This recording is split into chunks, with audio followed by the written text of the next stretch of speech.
Ողջույն բոլորին, բարի գալուստ կոնսուլտանտներ ոդկաստ, որտեղ մենք քննարկում ենք ներքին հիվանդություններին վերաբերող տարբեր հարցեր։ Այսօր մեր երրորդ էպիզոդն է եւ մենք ներքին հիվանդությունների թեմաների շարքում անցնում ենք առաջ եւ կքննարկենք սուր դիարեաները։ Այսօր հյուրընկալելու ենք ինֆեկցիոն հիվանդությունների մասնագետ Արշակ Գառնիկի Ղազարյանին, ում հետ միասին կքննարկենք եւ կհասկանանք ինչքանով է կարեւոր այս թեման, ինչ վարման նյուանսներ գոյություն ունեն եւ այլն։ Արշակ Գառնիկովիչ, բարի գալուստ ոդկաստ եւ կուզեի ձեզ խոսք տալ եւ ձեզ ներկայացնեք մեր լսարանին, ինչպես նաեւ խոսենք թեմայի մասին։ Ողջունում եմ բոլորին, ողջույն Տիգրան ջան, շնորհակալություն եմ հայտնում այս հրաշալի հնարավորության համար, որ ընձեռվել է ինձ եւ ես առիթ ունեմ շփվելու երիտասարդ մասնագետների հետ եւ փորձով, գիտելիքներով կիսվելու, սովորելու նաեւ ձեզանից, բոլորից եւ նաեւ վերջին նորություններով ուրեմն հաղորդակցվելու մեր ռեզիդենտների հետ։ Ես Արշակ Գառնիկի Ղազարյանն եմ, մասնագիտությամբ վարակաբան, բժշկական գիտությունների թեկնածու, իմ թեկնածուական աշխատանքը իհարկե վերաբերվել է COVID-19-ին, ոչ թե աղիքային վարակներին։ Ես երկար տարիներ աշխատել եմ ինֆեկցիոն հիվանդությունների ազգային կենտրոնում, որից վերջին 5 տարիներին բաժանմունքի վարիչ եմ եղել եւ ներկայումս դասավանդում եմ Հերացու անվան պետական բժշկական համալսարանի ինֆեկցիոն հիվանդությունների ամբիոնում որպես ասիստենտ։ Շատ լավ, ես հիշում եմ, որ մենք միասին առաջին անգամ հանդիպեցինք, ես ուսանողն էի ձեր ու ձեր բաժանմունքում, որ պացիենտներին ենք նայում, գրեթե կեսը հենց աղիքային ինֆեկցիաներով էին հոսպիտալիզացված եւ մանավանդ մանկական բաժանմունքում շատ էին ու իրականում սկզբում դե մտածում էի ինֆեկցիոն պրոֆիլի բաժանմունք է եւ այլն եւ դրա հետ կապված է դա, բայց հետո հասկացա, որ նույնիսկ ստեղ ԱՄՆ-ում ես հաճախ տեսնում եմ, որ ունենք շատ այս դեպքեր աղիքային ինֆեկցիաների, բայց իրականում մարդիկ քիչ են գալիս հիվանդանոց այս դեպքերով, սովորաբար ինքնուրույն մի քանի օր սպասում են եւ սիմպտոմները անցնում են, բայց երբեմն երբ հիվանդանոց են գալիս, բախվում ենք տարբեր կլինիկական խնդիրների։ Ու ուզում եմ վերջերս մեր հանդիպած դեպքերից մեկի մասին պատմել ու փորձենք այս դեպքը քննարկելով հասկանանք, թե ոնց կարող է մեր մոտեցումը լինի նման պացիենտների հետ։ Պացիենտը, որ եկավ մեր մոտ, 40 տարեկան տղամարդ էր, ով ուներ ջերմություն, որովայնի ցավ եւ ուներ լուծից էր գանգատվում, բայց ոչ արյունային լուծ, ուղղակի սովորական լուծ, ու ուներ այդ սիմպտոմները մոտ 10 օր, այսինքն ինքը սիմպտոմները ստացել է, ունեցել էր, սպասել էր տանը, փորձել էր սպասել եւ չէր անցել, եկել էր հիվանդանոց, իրան ջրազրկված, սուր երիկամի վնասմամբ եկել էր ու իրան ընդունեցինք հիվանդանոց ու սկսեցինք մտածել, արդյոք այս պացիենտին, ոնց պետք է այս պացիենտին վարենք։ Հիմա միջև այդ մանրամասներին անցնելը, կուզեմ մի քանի ոնց որ սահմանումներ միասին հասկանանք ու ճշտենք։ Առաջին հերթին այդ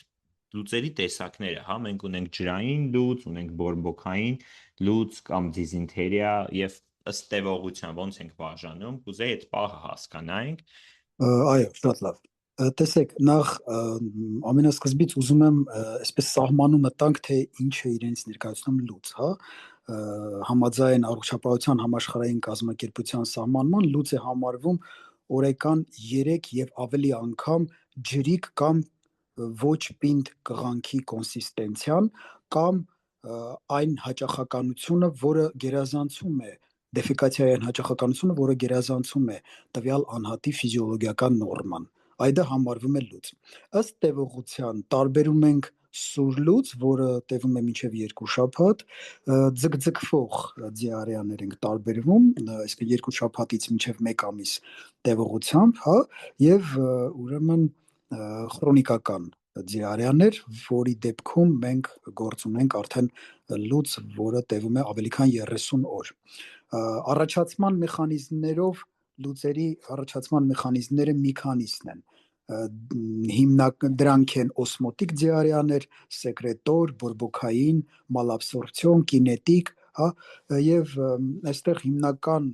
ուրեմն շեշտը պետք է դրվի սեկրետոր եւ բորբոքային դիարեաների վրա, հիմնականում մենք հաճախակի պրակտիկայում առնչվում ենք այդ մեխանիզմներով զարգացած ձիարյաների հետ։ Շատ լավ։ Հիմա փորձենք հասկանալ, թե անամնեստիկ ինչ տվյալներ պետք է հավաքենք պացիենտից եւ ինչ տվյալներն են փոխելու մեր վարման տակտիկան ու ինչ ռիսկի գործոններ պետք է փնտրենք լուծով հիվանդանոց դիմաց պացիենտի մոտ։ Շատ կարևոր է անամնեզը հավաքել պացիենտի մոտ, իհարկե մեծ նշանակություն ունի այն հարցերը, որոնք վերաբերվում են, թե արդյոք պացիենտը որևէ տեղ ճամփորդել է, թե ոչ, որևէ կասկածելի սննդամթերք օգտագործել է սննդում, թե ոչ, ունեցել է որևէ կոնտակտ լուծով լիդիարիայով պացիենտների հետ կամ վերջերս օրինակ Clostridium difficile-ի կասկած եթե մենք ունենում ենք, անպայման մենք պետք է ճշտենք պացիենտի մոտ վերջին ժամանակահատվածում վերջին 1-2 ամիսների ընթացքում, ընդհանուր մինչև 2-3 ամիսների ընթացքում հակաբակտերիալ դեղամիջոցներ ստացել է, թե ոչ, կամ հոսպիտալացվել է տվյալ պացիենտը, թե ոչ, այդ երկու հանգամանքը մեզ հիմք է տալիս կասկածելու պացիենտի մոտ ուրեմն Clostridium difficile է։ Պետք է նաև ճշտել տվյալ պացիենտի իմունային ստատուսը, ունի արդյոք իմունային անբավարարություն, թե ոչ, որովհետև օրինակ միավարակով պացիենտների մոտ նրանց մոտ հաճախակի են դիտվում ուրեմն ինֆեկցիոն պրոցեսի մանիֆեստային ձևերը։ Մենք գիտենք, որ ինֆեկցիոն պրոցեսը նաև ունի ոչ մանիֆեստային ձևեր, այսինքն տվյալ սննդով կարող են մարդիկ վարակվել, բայց կլինիկական դրսևորումներ չունենալ։ Այ իմունային անբավարարության պացիենտները միանշանակ այն դոզաները հարուց չի այն դոզան, որը չի կարող հաղթահարել ստամոքսիթեթվային բարիերը առողջ անձանց մոտ, իմունային անբավարարություն ունեցող անձանց մոտ այն կարող է առաջացնել արդեն ուրեմն ինֆեկցիոն հիվանդություն, այսինքն աղիքային վարակներ։ Ու վերջին հաշվով նաև պետք է ճշտել, թե որտեղից են տվյալ անձինք ուրեմն իրենց սննդում որպես խմելու ջուր օգտագործում ջուրը, աղբյուրը, ջրի աղբյուրը։ Եվ նաև վերջին հաշվով վերջին տարիներին իհարկե ավելի մեծ տարածում է գտել, այսինքն ավելի շատ ինֆորմացված են բժիշկները, որ նաև չի բացառվում սեռական ճանապարհով աղիքային վարակների փոխանցում տեղի ունենա, բոլորին հայտնի այդ օրալ հարաբերությունների հետևանքով, որը նույնպես կարող է դեր խաղալ անամնեստիկ տվյալների բացահայտման գործում։ Այս հարցերն են, որ պետք է անպայման պացիենտին տրվի եւ պարզվի, արդյոք ճամփորդել է, արդյոք որևէ տեղ կասկածելի սնունդ ընդունել է, թե ոչ, արդյոք հիվանդների հետ կոնտակտ եղել է, թե ոչ եւ այլն։ Սրանք շատ կարևոր են, որը օգնում են բժշկին, որպեսզի բժիշկը ուղղությունը վերցնի, թե արդյոք գործ ունի աղիքային վարակի հետ, թե մեկ այլ պատճառի հետևանքով առաջացած է տվյալ ախտաբանական վիճակը։ Իրականում շատ կարևոր կետեր նշեցիք ու այդ մեզ էլ են շատ հաճախ ասում, որ այդ կետերով պետքա միշտ հասկանանք, թե ինչքան ռիսկային է պացիենտը եւ ինչի հետ գործ ունենք, ու ընդհանրապես պացիենտի մասին էլ ինֆորմացիան հաճախ մեզ կարա ուղղորդի մենք օրինակ արդյոք պացիենտը տարբեր, չգիտեմ, իմունոսուպրեսիվ դեղերի վրա է կամ ունի ուղղորդող այդ հիվանդություններ, որոնք կարող են իր ռիսկը մեծացնել ավելի լուրջ ինֆեկցիա ունենալու եւ այլն, բայց նաեւ հաճախ օրինակ մեր մոտեցումը ձիարեաներին մենք sense երկու մեծ խմբի ենք իրանց ուզում բաժանենք, մենք ասում ենք ձիարեաներ, որոնք առաջանում են լիքը ռեսուրսներով բժշկական համակարգերում եւ ձիարաներ, որտեղ ավելի սահմանափակ ռեսուրսներով տեղեր են առաջանում, ու այդ ոնց որ ավելի շատ ոչ թե երկրի տնտեսական վիճակից է կախված, այլ ավելի շատ ոնց որ հիվանդանոցից է կախված եւ այդ տարածաշրջանից, օրինակ Հնդկաստանում շատ տեղեր կան, որոնք ահռելի ռեսուրսներ ունեն այդ հիվանդանոցները եւ աշխարհահռչակ sense առաջատար տեղեր են, բայց նաեւ ունեն շատ տեղեր, որտեղ շատ խիստ սահմանափակ են ռեսուրսները ու նույնիսկ զարգացած երկրներում, օրինակ Ամերիկայում կամ Արևմտյան Եվրոպայի շատ երկրներում էլի նույն կոնցեպտները կան։ Այդ ոնց որ օգնում է նաև էլի ռիսկերը եւ բուժման շեմը հասկանալ, բայց միջև դրան անցնելը, ոնց որ այդ դասակարգումից որ անցնենք, կուզեի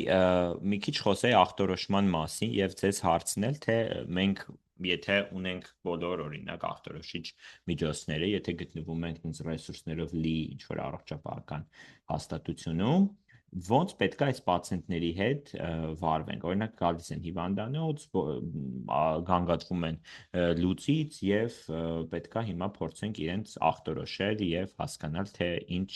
հետագա բուժման տակտիկա պետք է կիրառենք։ Ինչից սկսենք, ինչ հետազոտություններ անենք եւ այլն։ Ну, առաջին հերթին դիարեայով պացիենտի ստացիոնար դիմելու դեպքում տվյալ պացիենտին մենք առաջին հերթին կատարում ենք կղանքի բակ հետազոտություն, բակտերիաբանական հետազոտություն, ինչու որտեղ բակտերիաբանական հետազոտությունը ну Հայաստանի պայմաններում Հայաստանի հիվանդանոցային հագեցվածության պայմաններում մատչելի է եւ նաեւ շատ կարեւոր է իմանալ, որ բակ հետազոտության ուրեմն սպეციფიკությունը շատ բարձր է, 100%, այսինքն եթե բակ հետազոտությամբ մենք հայտնաբերում ենք որևէ հարուցիչ, ենթադրենք սալմոնելա էնտերիտիդիս, ապա դա նշանակում է, որ տվյալ անձի մոտ 100% սալմոնելոզ է։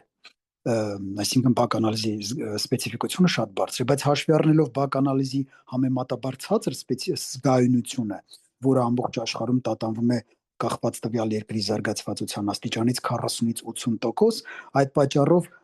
կարող է մենք բակ անալիզի հետազոտությունով ոչինչ չհայտնաբերենք։ Դրա համար կատարում ենք նաև ՊՇՌ հետազոտություն։ ՊՇՌ այդ մուլտիպլեքս ՊՇՌ-ն, հա, աղիքային տարածված հիմնական 7 վարակների վերաբերյալ, հա, սալմոնելա, շիգելա, կամպիլոբակտեր, շիգատոքսին արտադրող Escherichia coli, ռոտավիրուս, նորովիրուս եւ այլն, հա, այդ 7 վարակների վերաբերյալ ՊՇՌ հետազոտություն ենք կատարում մուլտիպլեքս, որը հնարավորություն է տալիս հայտնաբերելու թե ինչ հարուցչի հետ մենք գործ ունենք։ Չնայած ուզում եմ նշել իհարկե, որ ՊՇՌ-ն երբեմն կարող է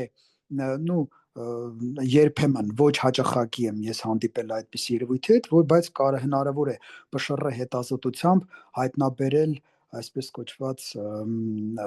ուղեկցող հարուցիչներ, որոնք իրականում կարող է եւ հենց իրենք չեն հանդիսանում տվյալ անձի մոտ, պացիենտի մոտ աղիքային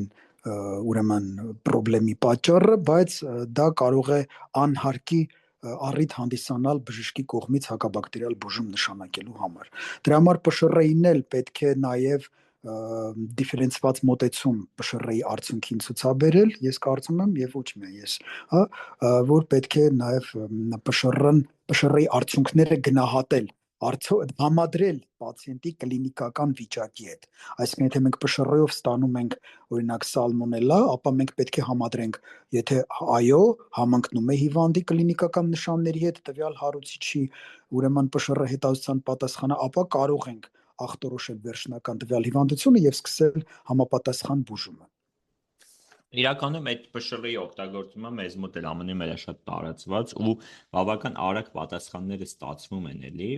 բայց այդ խնդիրը մենք էլ ենք առնչվում, որ օրինակ այդ իմ առաջի պացիենտի դեպքում այդ ման խնդիրը չեղավ, բայց նախկինում ունեցել են պացիենտներ, ովքեր ունեին լուծ եւ բավական կարճատև էր լուծը, ուղղակի եկել էին հիվանդանոց եւ շատ ջրազրկված են եւ այդ ջրազրկումից ունեին ոնց որ օրգանների վնասումներ եւ այլն, զուտ կապված դրա հետ, հա, ոչ թե հենց լուծի հետ։ Եվ լուծը ժամանակ հետ անցավ, մի քանի օրում անցավ, բայց կղանքի ՊՇՌ-ը, որ ուղարկել էինք, եկավ, որ ուներ կարծեմ շիգելլա դրական եկավ, բայց քանի որ արդեն պացիենտի մոտ լուծը անցել է եւ այդ սիմպտոմները ու կլինիկական պատկերը շատ չի համապատասխանում, մենք էլ որոշեցինք չբուժել հակաբիոտիկներով, ուստեղ այդ հարցն է գալիս էլի, որ հաճախ ինձ թվում է կղանքի մեջ բակտերիաները որպես կոլոնիզատոր կարող են ուղղակի լինել եւ դրական թեստի արդյունք ստանալ, ու մեզ հաճախ նաեւ ասում են, եթե ՊՇՌ-ն դրական է, միշտ պետքա մենք բակտերիաբանական այդ ցանքսի միջոցով հաստատենք, այդ ձեր ասած բակ անալիզի միջոցով հաստատենք պաթոգենին, քանի որ ինքը ոնց որ նաև առողջապահական կարևոր դեր ունի, եթե ունենք որևէ օրինակ հարուցիչի շատ մեծ տարածում, հա, կղանքային հարուցիչները վտանգավոր են նաև, չէ, էպիդեմիոլոգիական տեսանկյունից ու կարևոր է, որ իմանանք, որ հաստատ հենց այս բակտերիան կա եւ ինչ արդեն էպիդեմիոլոգիական քայլեր պետքա համակարգը իրականացնի հետագա կանխարգելման համար։ Իսկ լավ, այդ դեպքում մի հատ ուրիշ հարց տանք։ Մենք որ հարուցիչների հետ ենք հիմնականում առնչվում այս դիարեաների դեպքում։ Խոսենք հենց ջրային դիարեայից եւ արյունային դիարեայից։ Որ հարուցիչների մասին պետքա մենք մտածենք եւ որ հարուցիչներն են ամենից վտանգավոր եւ պետքա շատ sense զգոն լինենք այդ հարուցիչների հետ աշխատելուց։ Այո, նույնը ընդհանրապես մենք էլ պայմանականորեն, հա, աղիքային վարակները, այսպես բաժանում ենք ջրային, հա, առավելապես ջրային դիարեաներ, որի դեպքում պացիենտը մեծ քանակությամբ հեղուկ է կորցնում եւ աղեր, եւ լուծեր, որոնք ընթանում են առավելապես կղանքում արյան արկայությամբ, հա։ Հիմա ջրային դիարեաների գերակշռող ինչպես ամբողջ աշխարհում, այնպես էլ մեր հանրապետությունում էլ, հա, կարծում եմ նաև Ամերիկայի Միացյալ Նահանգներում էլ ջրային դիարեաների կառուցվածքում, հա, գերակշռող էքստենսիվ ցուցանիշ է կազմում վիրուսային պատճառի դիարեաները։ Մեծ մասը առյուծի բաժին ընկնում է վիրուսային պատճառի դիարեաներին, դրանք են ռոտավիրուսները, նորովիրուսը, ռոտավիրուսը, աստրովիրուսները, նաև երբեմն ադենովիրուսները կարող են լուծի պատճառ հանդիսանալ, կորոնավիրուսները, բայց հիմնականում դրանք ռոտավիրուսային եւ նորովիրուսային պատճառի են լինում ջրային դիարեաները։ Ես հիշում եմ, դոկտոր, որ սրանից 10, հա, ոչ վաղ անցյալում, հա, 10 քանի տարի առաջ ինֆեկցիոն հիվանդությունների ուրեմն ասպարեզում բոլոր լուծերը, այդ թվում ջրային դիարեայինալ պացիենտների դիմելու դեպքում վարակաբանները անխտիր բոլորին հակաբակտերիալ բուժում էին նշանակում։ Հետագայում արդեն ուրեմն բժշկագիտության զարգացման եւ ընդհանրապես առողջապահության համակարգի, հա, զարգացման հետևանքով բոլորը հասկացան, որ մեծ մասը դա վիրուսային բնույթ է կրում եւ անհարկի նշանակել հակաբակտերիալ բուժում դրա իմաստը ուղղակի չկա։ Հիմնականում դրանք նորովիրուսներն են եւ ռոտավիրուսները։ Եթե մենք բացառում ենք այդ վիրուսային պատճառները, հաջորդ հաճախակի պատճառը դա իհարկե ճանապարհորդների այսպես կոչված լուծն է, որի հիմնական պատճառը էնտերոտոքսիկ էշերիխիա կոլին է, աղիքային ցուտիկի էնտերոտոքսիկ տարբերակը, որը իր կլինիկական ընթացքով շատ նմանվում է թեթև խոլերայի, հա, եւ ցածր ռեսուրսներով երկրներին իհարկե բնորոշ է նաեւ այս հիվանդությունը, հա, էշերիխիա կոլին, որը առաջանում է էնտերոտոքսիկ ուրեմն շտամով, նու ջրային դիարեայի առաջացնում նաև մեզ բոլորիս հայտնի հատուկ վտանգավոր եւ կարանտինային հիվանդությունը, դա խոլերան է, որը այս մեր տարածաշրջանի համար վերջին տարիների ընթացքում, վերջին 98 թվականից հետո մենք խոլերայի դեպքեր չենք ունեցել, փառք Աստծո, եւ բայց մենք իհարկե աշխարհում ունենք խոլերայի դեպքեր, որը նաև չի բացառում, որ պետքա բժիշկը միշտ զգոն լինի, կարողանա ճիշտ ախտորոշել այդ ծանր ջրային լուծով ուղեկցվող հիվանդությունը, որովհետև նրա ոչ ժամանակին ախտորոշումը եւ բուժումը կարող է իհարկե լետալ ելք ունենալ, որտեղ մահաբերության տոկոսը բավականին բարձր է խոլերայի դեպքում։ Ջրային դիարեաների դեպքում մենք ուրեմն եթե խոսքը գնում է վիրուսային վարակների մասին, ապա այո կարող ենք ունենալ ջերմություն, բորբոքային պատկեր, նաև բարակ աղիներն են հիմնականում ախտարվում ջրային դիարեաների դեպքում, վիրուսային վարակներին բնորոշ չի ընդհանրապես արյունային լուծերը։ Նույնը վերաբերվում է նաև էնտերոտոքսիկ աղիքային ցուպիկով առաջացած ճանապարհորդների դիարեային եւ նաև խոլերային, իսկ խոլերան ի տարբերություն մյուս վարակների, խոլերայի եւ էնտերոտոքսիկ էշերիխիա կոլի ժամանակ նաև ջերմության բացակայություն է լինում, որը շատ կարևոր ախտորոշիչ նշան է եւ չպետք է բժշկին հիմք տա, որպեսզի ժխտի աղիքային վարակը։ Խոլերայի ժամանակ մենք ջերմություն չենք ունենում, այլ ընդհակառակը պացիենտի վիճակը գնալով ծանրանում է եւ ինչքան պացիենտի վիճակը ծանր է, այնքան ջերմություն ավելի ցածր է եւ վերջին շրջանում արդեն ունենում ենք այսպես կոչված ալգիտ, հա, սառը վիճակ։ Նու այստեղ ջրային դիարեաների կառուցվածքում նաև կարող են դեր խաղալ պայմանական պաթոգեններով առաջացած տոքսիկովարակները, տոքսիկոզները, օրինակ Bacillus cereus, Staphylococcus aureus, Clostridium perfringens այդ հարուցիչներով կարող են նաև առաջանալ ուրեմն ստաֆիլոկոկկային, պրոտեային եւ այլ պատճառների տոքսիկովարակներ, որոնք կապ ունեն հենց անմիջապես սննդի ընդունման հետ, պատրաստի տոքսին է թափանցում մարդու օրգանիզմ, այդ պատճառով ինկուբացիոն շրջանը կարճատև է, մինչև 2 ժամ, բուռն ընթացք ունի, պայթյունանման բնույթ է կրում, այսինքն հիվանդացությունը գրանցվում է տվյալ սնունդը օգտագործողների շրջանում, բայց ռեգիդրատացիոն թերապիայի վրա արագ վիճակի լավացում է դիտվում։ Սա ինչ վերաբերում է ջրային դիարեաներին, ուրեմն հիմնական մասը դրանք կազմում են վիրուսային վարակները, ռոտավիրուս, նորովիրուս, եւ այս դեպքում անհարկի նշանակել հակաբակտերիալ բուժում, բացարձակապես դրա ուրեմն անհրաժեշտությունը չկա։ Նորից եմ կրկնում, պետք է մենք կարողանանք ջրային դիարեաների մեջ դիֆերենցիալ, կարողանանք շղթել միանշանակ խոլերայի առկայությունը,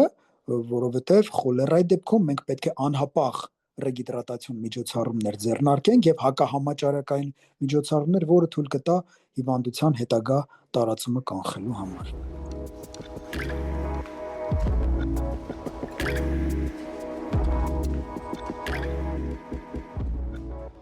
Շատ լավ, իրականում նույն պատկերն էլ մեզ մոտ է, էլի, քանի որ բավական մոտ են ռեսուրսներով տեղերը, այս առումով էլի նույն պատկերն է հիմնականում ջրային լուծերը, նույնիսկ հաճախ արդեն ոնց որ բժշկական այդ տնտեսագիտական տեսանկյունից այդ PCR հետազոտություն չենք էլ անում, եթե օրինակ կարճատև դիարեա եւ պացիենտը առհասարակ որևէ ռիսկի գործոններ չունի, այսինքն տարիքով մեծ չի, ուղեկցող հիվանդություններ չունի եւ այլն, չենք էլ անում այդ հետազոտությունը, ու տենց հաճախ ենթադրում ենք, որ ուղղակի վիրուսային կամ որևէ այլ թեթև պաթոգեն է, որը կարիք չունի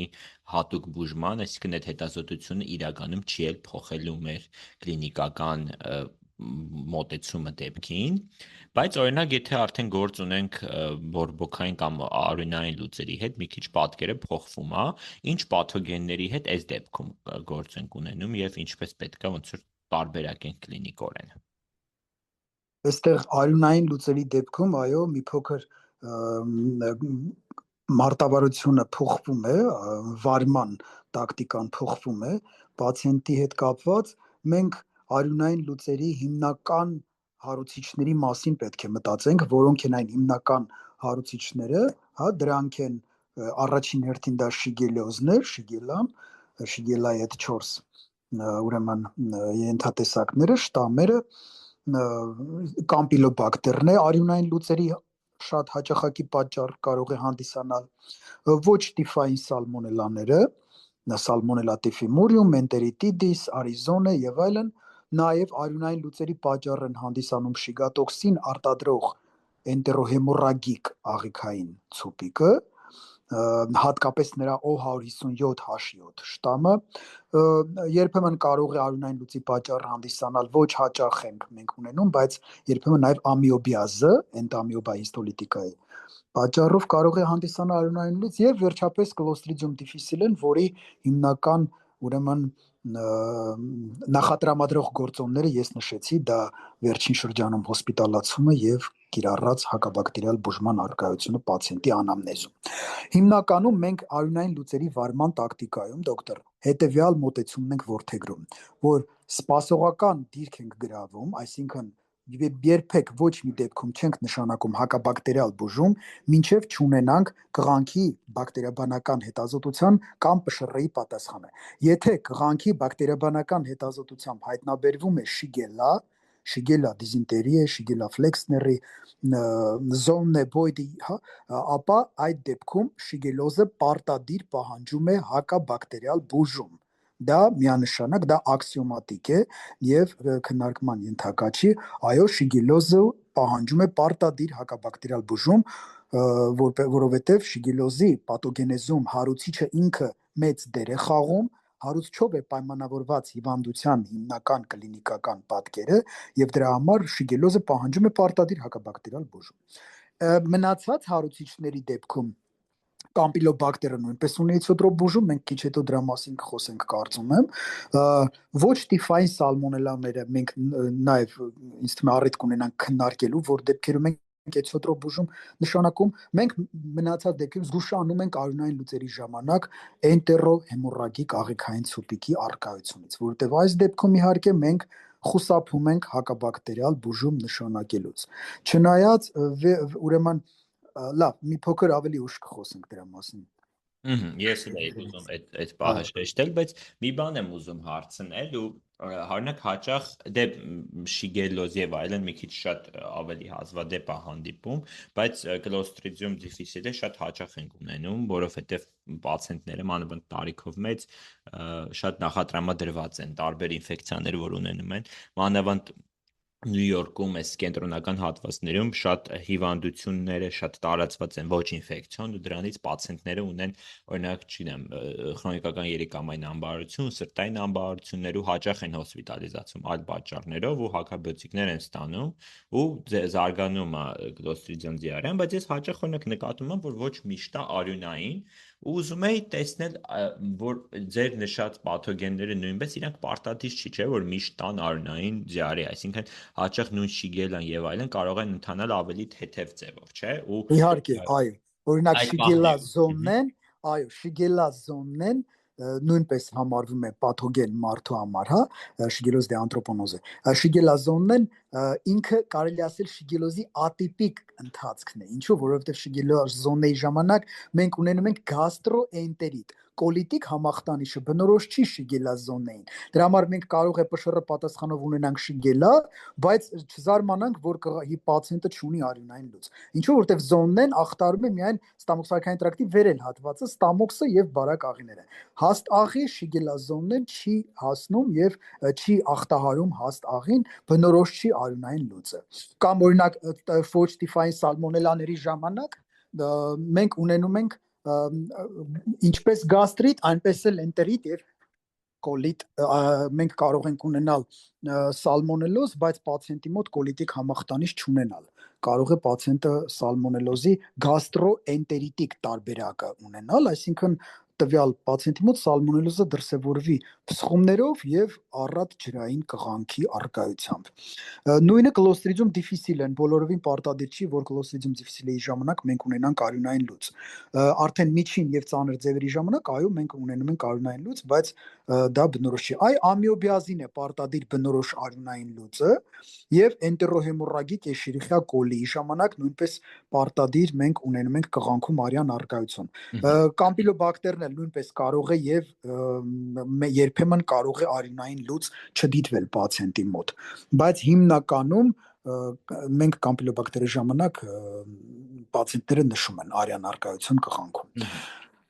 Շատ լավ, իսկ հիմա այդ բուժման հետ կապված մի երկու բանից որ խոսենք, էլի ես փորձեմ ներկայացնեմ, թե մենք մեր պացիենտին ինչ ձևով վարեցինք, ուրեմն մեր պացիենտը քանի որ մոտ 10 օր արդեն գանգատվում էր լուծից ու չնայած նրան որ երիտասարդ էր եւ ուղեկցող քրոնիկական հիվանդություններ չուներ, մենք ՊՇՌ հետազոտություն արեցինք եւ ուղարկեցինք բակտերիաբանական անալիզի ու երկու պատասխաններով էլ իրականում բացասական եկավ, բայց ինչպես դուք ասեցիք, բավական ոնց որ սենսիտիվությունը այդքան զգանությունը այդքան էլ բարձր չի այս երկու թեստերի, չնայած նրան որ սպეციფიკությունը շատ բարձր է, այսինքն չնայած նրան որ պատասխանը բացասական է, միևնույնն է մենք բարձր գիտենք, որ որևէ պաթոգեն առկա էր, չէ, որ առաջացրել էր պացիենտի մոտ լուծ, բայց որոշում կայացվեց իրականում բուժում իրականացնել հակաբիոտիկներով, քանի որ լուծը արդեն 10 օրից ավել դիտվում էր եւ պացիենտը ուներ ջրազրկման sense կլինիկական լավ պատկեր, պացիենտը ուներ սուր երիկամի վնասում է ջրազրկման պատճառով եւ այլն, բարձր կրեատինին, որը իրականում անցավ միանգամից, երբ որ մենք բուժում նշանակեցինք։ Բուժումն էլ հիմնականում անում ենք ազիտրոմիցինով 500 միլիգրամ 3 օր։ Այդ տևողությամբ բուժում ենք դիարեաները։ Հիմնականում արդեն նույնիսկ եթե ունենք արյունային դիարեաներ, էլի նույն ձև ենք բուժում, ազիտրոմիցին 500 միլիգրամ 3 օր, որտեվ էլի ինֆեկցիոն մեր վերահսկողները ցույց են տալիս, որ գրեթե բոլոր պաթոգենները զգայուն են ազիտրոմիցինի հանդեպ, նույնիսկ շիգելան եւ բավական լավ բուժվում են։ Մեկ այլ դեպք է ունեցել լուծի, որի դեպքում հակաբիոտիկներով բուժեցինք, պացիենտը այդ դեպքում քաղցկեղով պացիենտ էր, ով իմունոթերապիայի վրա էր եւ բավական իմունոսուպրեսված էր, ու այդ պատճառով որոշեցինք բուժել, այսինքն հիմնականում, եթե մենք այս ռիսկի գործոնները չունենք, հա, այսինքն չունենք երկար տևող լուծ, չունենք սենց սեպտիկ պատկեր, չունենք պացիենտի մոտ մեծ տարի կամ ուղեկցող քրոնիկական հիվանդություններ կամ իմունոսուպրեսոր, օրինակ, չգիտեմ, միավարակ եւ այլն, մենք չենք սովորաբար հակաբիոտիկներով չենք բուժում այդ ձեր նշած պատճառներով եւ սպասում ենք բակտերիաբանական քննության ու նույնիսկ եթե բակտերիաբանական քննությունը դրական է, բայց պացիենտի սիմպտոմները անցնում է, էլի չենք բուժում։ Քանի որ ստեղ էլի այդ ձեր ասած վախը կա, որ եթե գործ ունենք էնտերոհեմորագիկ էշերիխիա կոլիի հետ ու պացիենտին տանք անտիբիոտիկներ, մենք պետքա ոնց որ մի քիչ զգոն լինենք։ Կուզեի մի քիչ դրանից խոսել, նախ կուզեի հարցնել ձեզ բուժման այդ մարտավարության տարբերությունները, դուք մի փոքր ներկայացրեցիք, ու կուզեի մի քիչ խոսենք այս շիգատոքսին արտադրող էշերիխիա կոլիի մասին եւ ինչի պետքա զգոն լինենք ու ինչի պետքա հակաբիոտիկներից երբեմն խուսափենք։ Այո, ես էլ եմ հենց ուզում ավելի շատ շեշտը դնել այդ հարցի վրա, դոկտոր, ինչու, որովհետև մի փոքր տարբերություն կա այն առումով, որ ազիտրոմիցինը մեզ մոտ մենք այսպես համարում ենք կամպիլոբակտերի առաջնահերթություն, այսինքն հիմնականում նշանակում ենք կամպիլոբակտերիոզների ժամանակ, բայց նաև դիտարկում ենք աղիքային վարակների ժամանակ որպես ռեզերվային անտիբիոտիկ, հակաբակտերիալ, այսինքն երբ որ հիմնական առաջի շարքի անտիբիոտիկ չենք դիտարկում ազիտրոմիցինը այլ աղիքային վարակների ժամանակ, այլ դիտարկում ենք որպես ռեզերվային։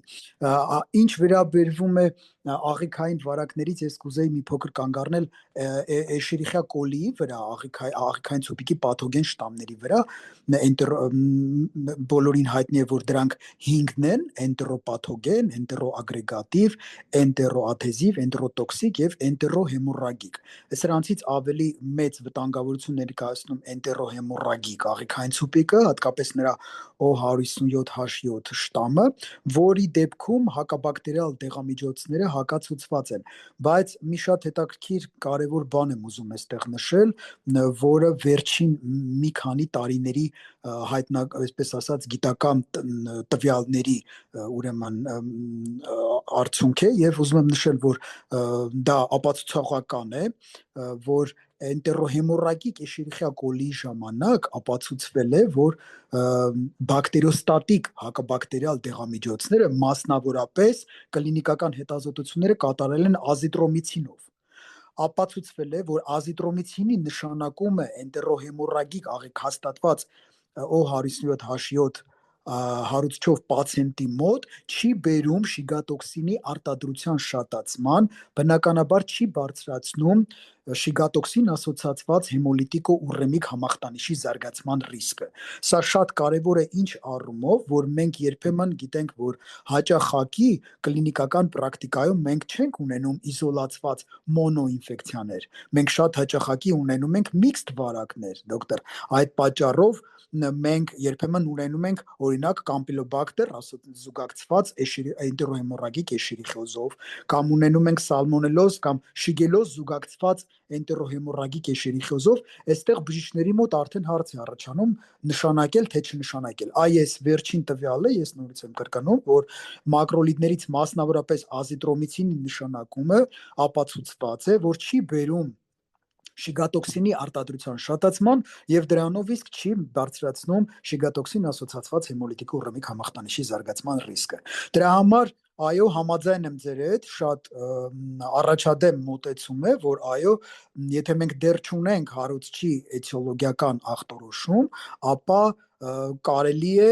էմպիրիկ նշանակել ազիտրոմիցին, որը այո զգայուն է, որի նկատմամբ զգայուն է ինչպես մեր լայնորեն տարածված այդ հիմնական պաթոգենները շիգելան եւ սալմոնելան զգայուն են, այնպես էլ ուրեմն կամպիլոբակտերը եւ դրանով իսկ մենք չենք, նույնիսկ եթե մենք չունենք արյունային ուրեմն լուծերի էտիոլոգիական ախտորոշում, մենք ազիտրոմիցինի նշանակումով չենք նպաստի ուրեմն գուսի զարգացման ռիսկի բարձրացմանը։ Ու նաև ես տեսնում եմ, որ մենք ունենք շատ բժիշկներ, ովքեր նախկինում միջև ԱՄՆ տեղափոխվել է, աշխատել են ավելի սահմանափակ ռեսուրսներով տեղերում, տարբեր օրինակ աֆրիկյան երկրներում, Հնդկաստանի տարբեր շրջաններում եւ այլն, ու իրանք էլ միշտ շեշտում են, որ գրեթե էմպիրիկ միշտ իրանք նշանակում էին այն գաղափարով, որ ռեսուրսների սակավ լինելու պատճառով ցանկացած պացիենտի մոտ կար բորբոքային նշաններ եւ ջրազրկում եւ այլն, իրանք մոտ ռիսկերը, որ այս պացիենտի մոտ ուղակի վարակը վատ թարանա, ինչպես նաև համաճարակաբանական ռիսկերը, որ պացիենտը ուղղակի կշարունակի տարածել լուծը այլ մարդկանց, ոնց որ գերակշռում էին այն ռիսկը, որ կարող է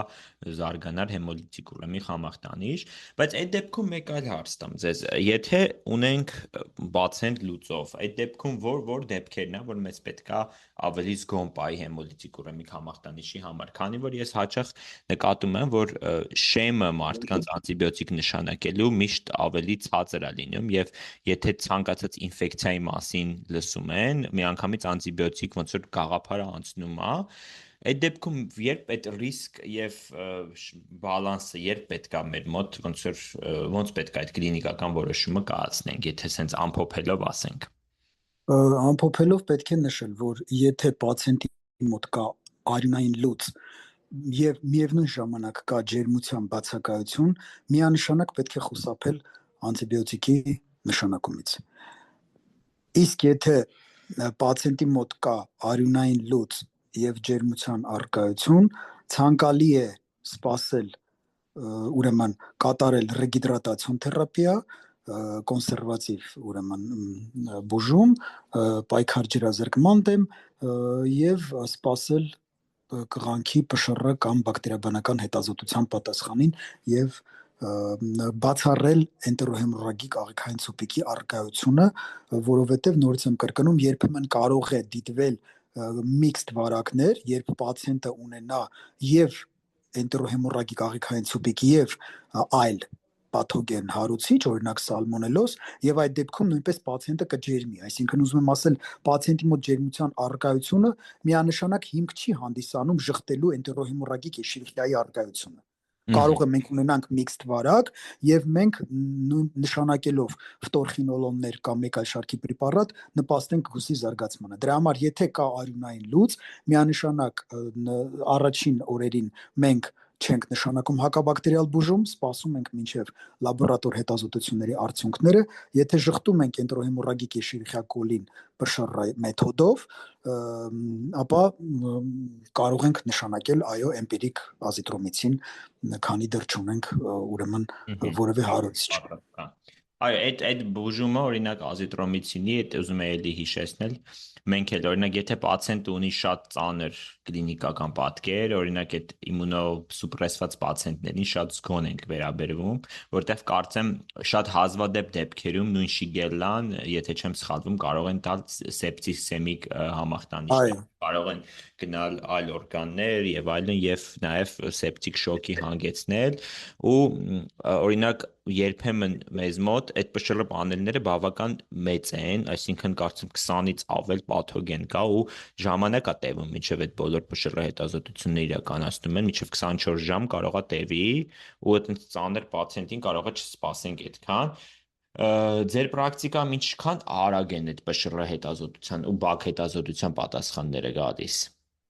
ՊՇՌ հետազոտության պատասխանը ավելի մենք շուտ ենք ստանում, ավելի արագ են լինում, առավելագույնը կարող է մինչև տվյալ օրվա վերջում մենք ստանանք նույն օրվա վերջում ստանանք պատասխան կամ առավելագույնը հաջորդ օրը։ Իսկ բակ հետազոտության արդյունքները մենք ստանում ենք առնվազն 72 ժամ անց, այսինքն 3 օր անց առնվազն։ Բավական կարա երկար տևի։ Իսկ նույնն էլ ստեղ այդ բաների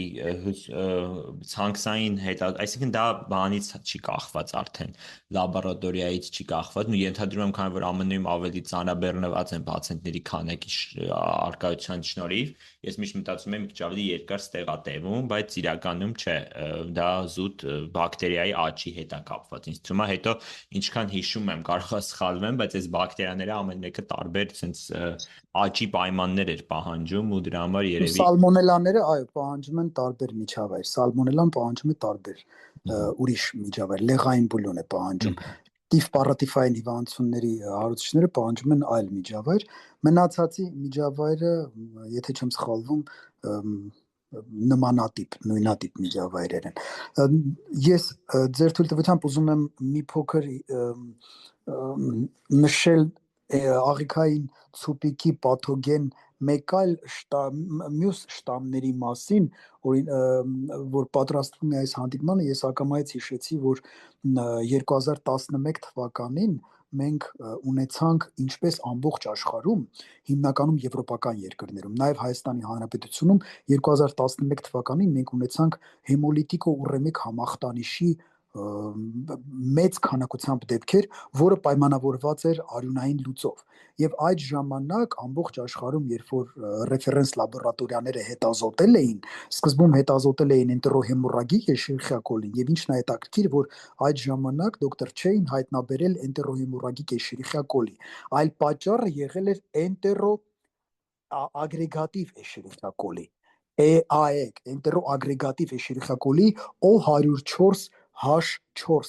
տարբերակներ եղել ամբողջ աշխարհում, այդ թվում Հայաստանի Հանրապետությունում արյունային լուծի պատճառ եւ հետեւաբար հեմոլիտիկո ուրեմիկ համախտանիշի առաջացման պատճառ։ Եվ հետազոտությունները ցույց էին տվել, այդ տարիներին է կատարվել հետազոտությունը, որ պարզվում է, որ աղիքային ցուպիկների մոտ այդ շիգատոքսինի արտադրության համար պատասխանատու գենը կարող է տրանսֆեկցիայի ճանապարհով պլազմիդների միջոցով փոխանցվել մեկ շտամից մեկ այլ շտամ, այսինքն տվյալ պացիենտի մոտ կարող է լինել էնտերոպաթոգեն կամ էնտերոագրեգատիվ աղիքային ցուպիկ, բայց նրա մոտ էլ զարգանա հեմոլիտիկո ուրեմիկ համախտանիշ։ Ուզում ասել, եթե պացիենտի մոտ կա աղիքային ցուպիկի էշերիխիա կոլի նույնիսկ էնտերոագրեգատիվ կամ էնտերոպաթոգեն շտամը, ապա պետք է նույնպես դիտարկել ազիտրոմիցինի նշանակումը, որի նշանակումը չի բերում շիգատոքսինի արտադրության շատացման, մտքում պահելով այդ նշածս հանգամանքը, որ կարող են աղիքային տարբեր ցուպիկներ միմյանց միջև գեների փոխանակություն տրանսֆեկցիայի ճանապարհով տեղ ունենա եւ ուրեմն պատճառ հանդիսանա գոսի զարգացման։ Այսինքն բավականին նյուանսային բաներ դեպքեր կարող են լինել, որոնք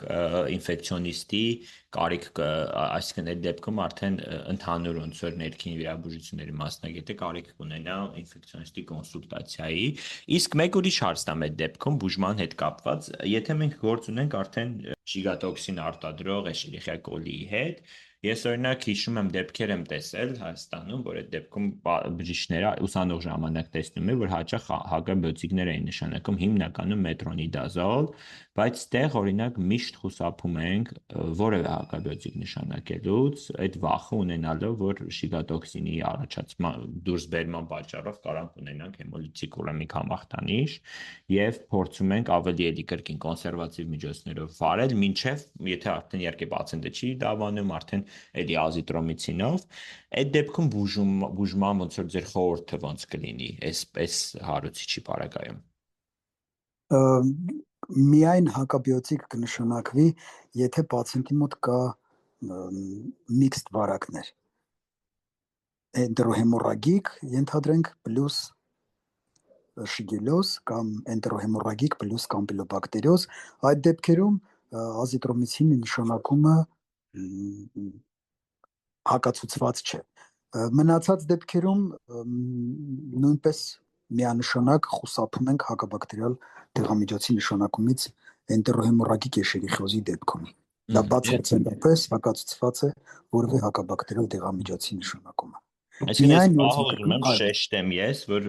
ոնց որ բոլորը իմանան նաև, որ շատ վտանգավոր է, քանի որ կրկին եթե ունենք արյունային լուծ եւ ոնց որ շեշտեցիք պացիենտը չի ջերմում կամ ունենք արյունային լուծ եւ չենք կարողացել հերքել այս պաթոգենի արկայությունը, ապա հակաբիոտիկները առաջացնելով բակտերիայի վնասում, չէ, եթե չեմ սխալվում, այդ շիգատոքսինը, որոնք իրենք արտադրում են, դուրս է գալիս։ Այո, բակտերիցիդ, այո։ Որը արդեն երիկամներում առաջացնում է անոթային, չէ, անոթային վնասում առաջացնում ու դրանից առաջանում է տրոմբոզներ, սուրի երիկամի վնասում եւ հեմոլիզ։ Այո, մենք ես ուզում եմ նշել, որ այդ անոթի վնասումը հիմնականում երիկամներում է դրսևորվում, բայց կլինիկական պրակտիկայում չի բացառվում նաև տարբեր օրգանների ախտարում, երբ կարող է ընդհանուր մինչև կուրացում զարգանալ, այսինքն աչքի անոթավորումը ապահովող անոթների ախտարման հետևանքով մենք կարող ենք ունենալ նաև կուրություն, կարող ենք տարբեր օրգան համակարգերում այդ ախտարումները ունենալ, այսինքն կարող է անձը տանել ունենալ ուրեմն արյունային լուծ, էնտերոհեմորրագիկ եշերի խզով պայմանավորված եւ զարգանա հեմոլիտիկ ուրեմիկ համախտանիշ, երիկամներից բացի ախտարվի նաեւ օրինակ գլխուղի անոթները, աչք անոթավորող անոթները եւ այլն։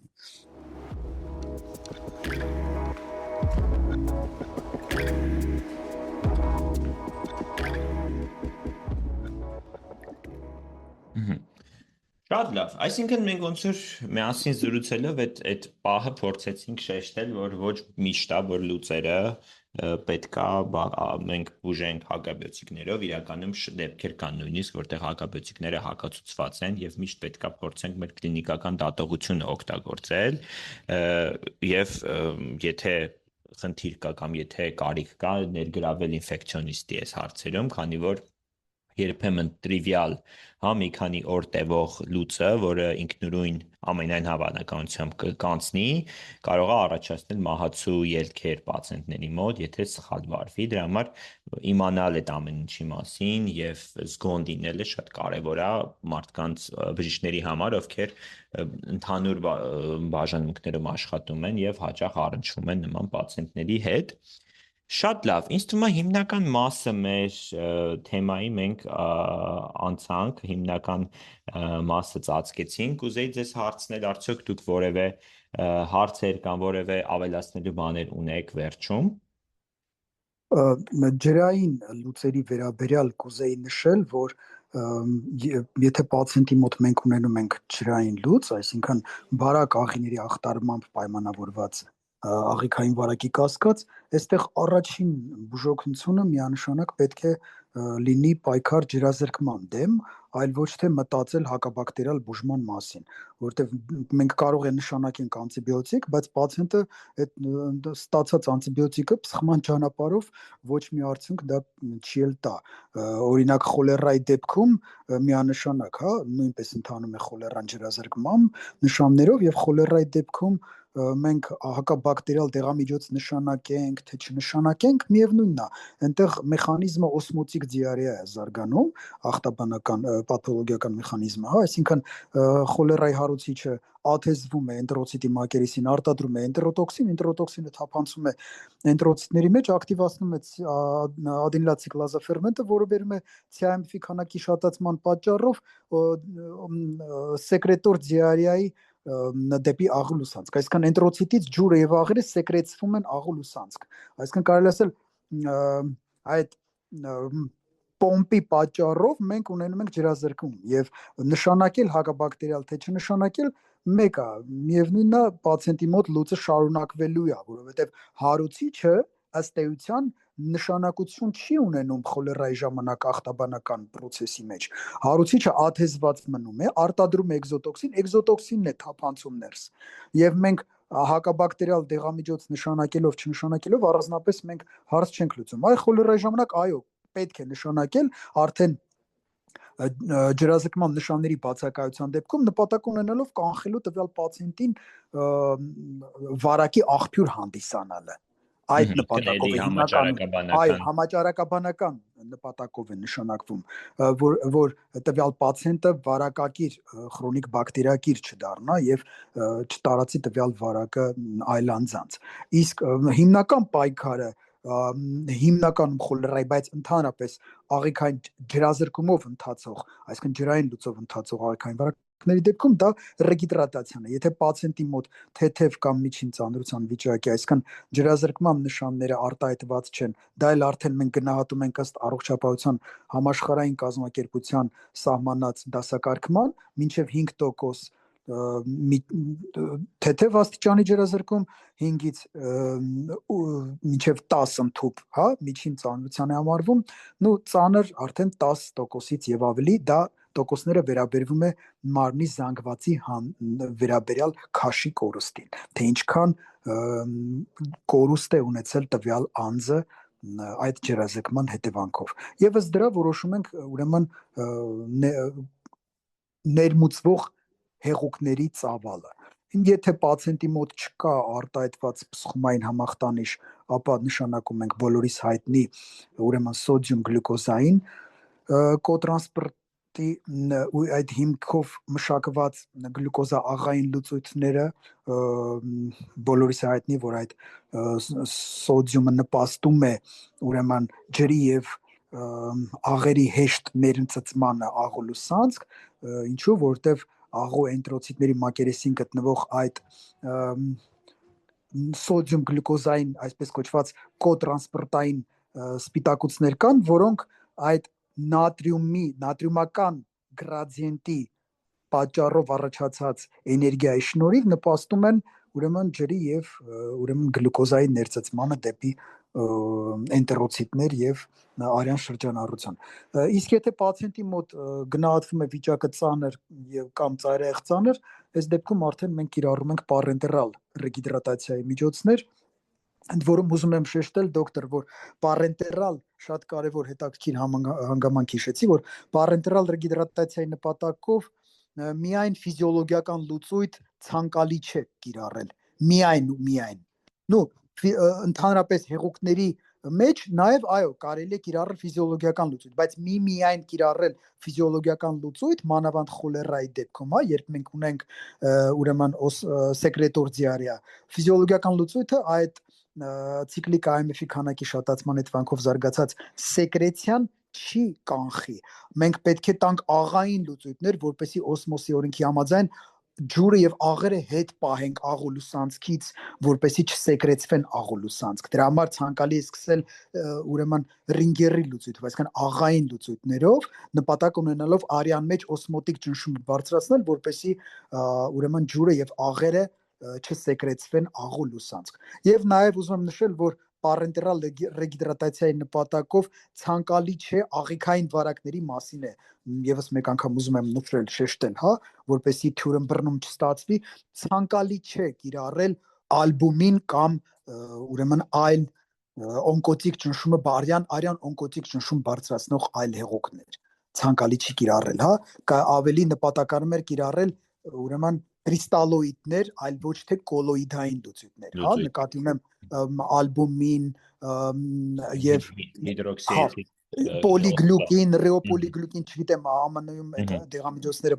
ռեոպոլիգլյուկին կիրառական են թե ոչ, այստեղ շատ խիստ սահմանափակ է դրանց կիրառումը, նրանք հիմնականում ցուցված են արյունահոսությունների ժամանակ, նպատակ ունենալով կարճ ժամանակում արյան հուն բերել մեծ քանակությամբ հեղուկ արտաբջջային տարածությունից, բայց աղիքային վարակների ժամանակ մենք հիմնականում ունենում ենք վերջին հաշվով արտաբջջային դեգիդրատացիա, այսինքն սկզբում էնտերոցիտից է ջուրը, հա, սեկրեցվում աղու լուսանցք, հետո երբ որ էնտերոցիտը կարելի ասել, երբ որ ջրազրկվում է, արտաբջջային տարածությունից հեղուկը եւ աղերը գալիս են մտնում են էնտերոցիտի մեջ եւ նշանակել կոլոիդային լուծույթ մենք կնպաստենք արտաբջջային տարածության ջրազրկման, այսինքն արտաբջջային դեգիդրատացիան կխորացնենք, ինչը պացիենտի մոտ կարող է ծանր հետևանքներ թողնել, դրա համար աղիքային վարակների նպատակով կիրառել կոլոիդային լուծույթներ նպատակահարմար չի եւ բոլորիս է հայտնի, որ նրանք նաեւ շատ ծախսատար են եւ հիմնականում կիրառվում են կրիստալոիդային լուծույթներ, այսինքն ացեսոլ, ռինգեր, կվարտասոլ, դիսոլ, խլոսոլ եւ այլն, որոնք պարունակում են աղային լուծույթներ։ Այս էլ ոնց որ մի քիչ արդեն վերակենդանացման ոլորտից է ու սրա մասին առանձին ոնց որ հաղորդում ունենալու ենք, բայց ես էլ լրիվ համաձայն եմ, մեր մոտ էլ նույն մոտեցումներն է ու նույնիսկ այդ արյունահոսությունների ժամանակ ենք փորձում ընդհանրապես խուսափել այդ կոլոիդ լուծույթներից։ Ես շատ եմ հիշում, որ Հայաստանում շատ էր կիրառվում ու Իրականում որևէ հետազոտություն չի ապացուցել իրենց ոնց որ դրական ազդեցությունը, այլ հակառակը այդ ծախսատարությունը եւ այլն միշտ շեշտվում է, իսկ ինչ վերաբերվում է ալբումինից բացի այլ լուծույթների, նույնիսկ լուծույթներ կան, որոնք մահացությունը բարձրացնում են, առաջացնելով երիկամի սուրվնասումներ եւ այլն, որոնց դեպքում նույնիսկ հակացուցված է կիրառել, ու գաղափարը այն է, որ օրգանիզմը ինքը ռեգուլիրա մենք ֆիզիոլոգիական տարբեր գաղափարներ ունենք, թե լուծույթները ոնց են բաշխվում օրգանիզմում, բայց օրգանիզմը ինքնուրույն կարողանում է այդ ամեն ինչը ղեկավարել ու ոնց որ մենք տալով ճիշտ լուծույթներ, կրիստալոիդային հիմքի լուծույթներ, միշտ կարողանում ենք պացիենտի մոտ adekvat ռեհիդրատացիա ապահովել ու նորմալ ֆիզիոլոգիականի եւ ռինգերի համեմատություններն էլ գրեթե բոլոր կլինիկական հետազոտությունները ցույց են տալիս, որ ռինգերը միշտ հաղթում է ու միշտ ավելի լավ լուծույթ է համարվում, քանի որ մանավանդ ջրազրկված պացիենտների մոտ, քանի որ ջրազրկման պատճառով կարող են երբեմն ունենալ շոկ եւ շոկի ժամանակ առաջացող մետաբոլիկ ացիդոզ, իսկ մեծ քանակով ֆիզիոլոգիական լուծույթ, այսինքն 3 լիտրից ավել հակված է նաեւ առաջացնի ացիդոզ, մետաբոլիկ ացիդոզ իր կողմից ու դրա համար նպատակահարմար չի ու հաճախ էլի մենք էլ ռինգերի լուծույթ ենք կիրառում մի քանի լիտր պացիենտը ստանում է մի քանի օրվա ընթացքում օրինակ չգիտեմ 10 լիտր միջև կարող է ստանալ եւ արդեն ունենք այլ միջոցներ, որով իր ոնց որ հեղուկային ստատուսն ենք ճշտում եւ այլն, բայց դա ոնց որ լրիվ ուրիշ թեմայի մեջ ենք խորանում չեմ ուզում շատ շարունակենք, բայց իրականում սկզբունքները հիմնականում ինձ թվում է պարզեր Ինձ թվում է դիարեաների այդպես ընդհանուր սկզբունքները կամ առնվազն այն ամենը, ինչ որ ներքին հիվանդությունների, օրդինատորների եւ նաեւ մարդկանց, ովքեր ներքին հիվանդության ոլորտում են ու ուսանողներին անհրաժեշտ է այդ ամեն ինչը փորձեցինք քննարկել եւ ծածկել Այդ դեպքում կարող ենք իստում այսօրվա հաղորդումը ավարտել եւ արդեն հաջորդ անգամ ինֆեկցիոն թեմաների շուրջ, մեկ այլ թեմայի շուրջ քննարկել։ Շնորհակալություն շատ։ Ձեզ եմ շնորհակալ եւ այսօրվա համար այսքանն է։ Շնորհակալություն բոլորին լսելու համար եւ կհանդիպենք հաջորդ անգամ։